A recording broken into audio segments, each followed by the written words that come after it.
अस्सलाम वालेकुम स्टूडेंट्स, उम्मीद करता हूँ आप लोग खैरियत से होंगे। आज हम लोग chapter number 4 data and repetitions, ठीक है, इसको हम डिस्कस करने जा रहे हैं। आप देखिएगा, इसमें जो हम लोग इस चैप्टर में जो टॉपिक डिस्कस करेंगे वो सबसे पहले हम स्ट्रक्चर्स ऑफ अरे को अंडरस्टैंड करेंगे, फिर डिक्लेयर और वन डायमेंशनल अरे को डिस्कस करेंगे, फिर इसी तरह use of variable as index in अरे, इंडेक्स को देखेंगे, रीड और राइट वैल्यूज देखेंगे, कॉन्सेप्ट ऑफ लूप स्ट्रक्चर है इसमें मेजर, और फॉर लूप है, फॉर लूप का आगे स्ट्रक्चर डिफाइन किया गया है, initialize, test expression, body of the loop, increment decrement, ये उसी के पार्ट्स हैं हमारे पास, और कॉन्सेप्ट ऑफ नेस्टेड लूप देखेंगे, और फिर देखेंगे अरे का लूप के साथ किस तरह से यूज किया जाता है। ठीक है, अभी हम लोग स्टार्ट करते हैं जरा इंट्रोडक्शन में।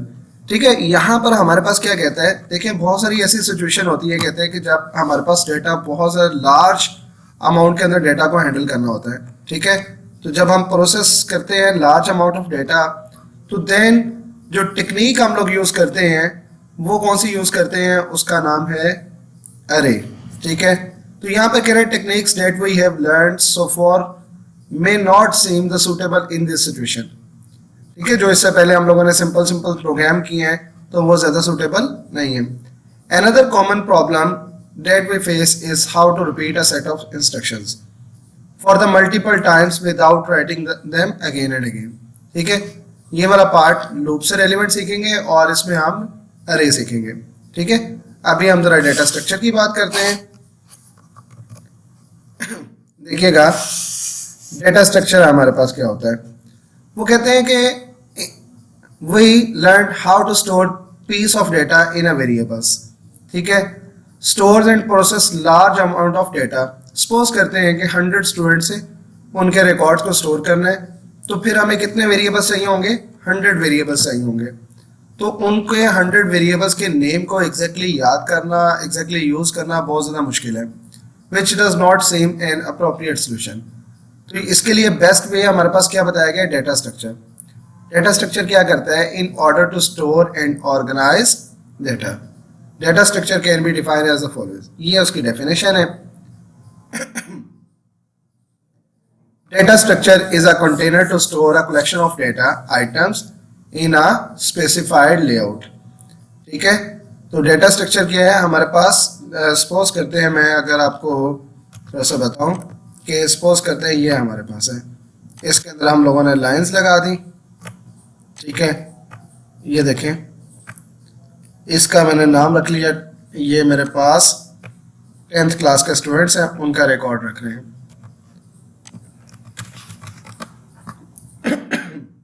ठीक है जी, तो ये 10th क्लास के स्टूडेंट्स हैं, इनका रिकॉर्ड हम लोग रखेंगे। तो डेट इज कॉल्ड, लिसन, ये हमारे पास एक ही नाम रख दिया वेरिएबल का, वेरिएबल का नेम तो इस तरह से ही, चले मैं मार्क्स रख देता हूँ, और यहाँ पर इसके इंडेक्सेस आ जाएंगे। ठीक है, ये इसको मैं कह देता हूँ 0 है मेरे पास, फिर इसको कह देता हूँ, ठीक है, 1 है, और सेम इसी तरह से ये 2 है हमारे पास, सेम इसी तरह से ये 3 है। तो इस तरह से करते हुए हम लोग स्टोर कर सकते हैं। ये एक सिंगल वेरिएबल, यानी कि मार्क्स 0 में जो वैल्यूज पड़ी होगी वो डिस्प्ले करेगा, marks 1, marks 2, marks 3 and so on. Data structure is a container to store collection of data items in a specified layout. अब यहाँ पर हमारे पास बता रहा है different data structures are available in C programming language, और यहाँ पर हम लोग जो डिस्कस कर रहे हैं विच इज कॉल्ड एन अरे। ठीक है, अरे it is the one of the most commonly used data structure. इसकी डेफिनेशन देखिएगा, यहाँ पर अरे की डेफिनेशन क्या है, एन अरे is a data structure that can hold the multiple values of same data type. ठीक है, ये इसकी डेफिनेशन है। ठीक है ना, अभी मैंने आपके सामने इस तरह से जो सेल बनाया था, तो इस पूरे सेल के अंदर हम मार्क्स है तो मार्क्स की एक ही डेटा टाइप होगी ना, या वो न्यूमेरिक फॉर्म में डेटा स्टोर करना है। ठीक है, किसी भी बॉक्स में होगा तो सबकी सेम डेटा टाइप है। ऐसा नहीं है कि इस पूरे कॉलम के अंदर हम कहीं पे नेम एंटर कर रहे हो, कहीं पे मार्क्स, नहीं।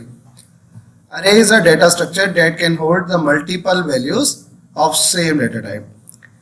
int array can hold the multiple integer values, float array can hold the multiple real values, and so on. Important property of array is that it stores all the values at the consecutive memory location inside a computer memory. ये देखिएगा, एक इसमें ये की point है, consecutive memory location होती है। जबकि जो सिंपल वेरिएबल में अगर हम एक क्वेश्चन देखें, difference between simple variable and अरे वेरिएबल, ठीक है, जो अरे वेरिएबल होता है ना, ये हमारे पास कंसेक्टिव मेमोरी लोकेशन होती है, ठीक है, जो अरे वेरिएबल होता है वो कंसेक्टिव मेमोरी लोकेशन होती है। जबकि जो हमारे पास सिंपल वेरिएबल होता है ना, ये हमारे पास डिफरेंट जगह पर डाटा को स्टोर करता है। सपोज करते हैं कि एक बॉक्स ये बन गया, ठीक है, सॉरी,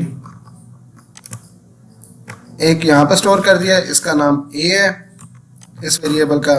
इसी तरह से एक यहाँ पर बॉक्स बना दिया हमने, इसका नाम बी रख लिया, ठीक है, एंड सो ऑन। इसी तरह से मेमोरी में डिफरेंट जगह पर डेटा पड़ा होगा, ठीक है। ये कंसेक्टिव मेमोरी लोकेशन नहीं होते, अंडरस्टैंड। और इसको हैंडल करना इजी होता है, इनको हैंडल करना मुश्किल होता है। सबका डिफरेंट नेम है, यहाँ पर सबका डिफरेंट, यहाँ पर सिंपल नेम है मार्क्स, ठीक है। सिर्फ इसके चेंज होंगे तो इंडेक्स नंबर चेंज होंगे, ठीक होगी बात। सिर्फ चेंज होंगे तो इसके इंडेक्स नंबर चेंज होंगे, अंडरस्टैंड। तो ये हमारे पास एक क्वेश्चन था, difference between simple variable and the अरे वेरिएबल। तो ये थी हमारे पास अरे का कॉन्सेप्ट। इसमें हमने दो क्वेश्चन मेजर किए, एक किया डिफाइन डेटा स्ट्रक्चर और एक हमने किया अरे, ठीक है। तो होपफुली कि आप लोगों को ये समझ आ गया होगा। नेक्स्ट पे इसकी डिक्लेरेशन, इनिशियलाइजेशन वगैरह को डिस्कस करते हैं, ठीक है। थैंक यू, अपना ख्याल रखिएगा।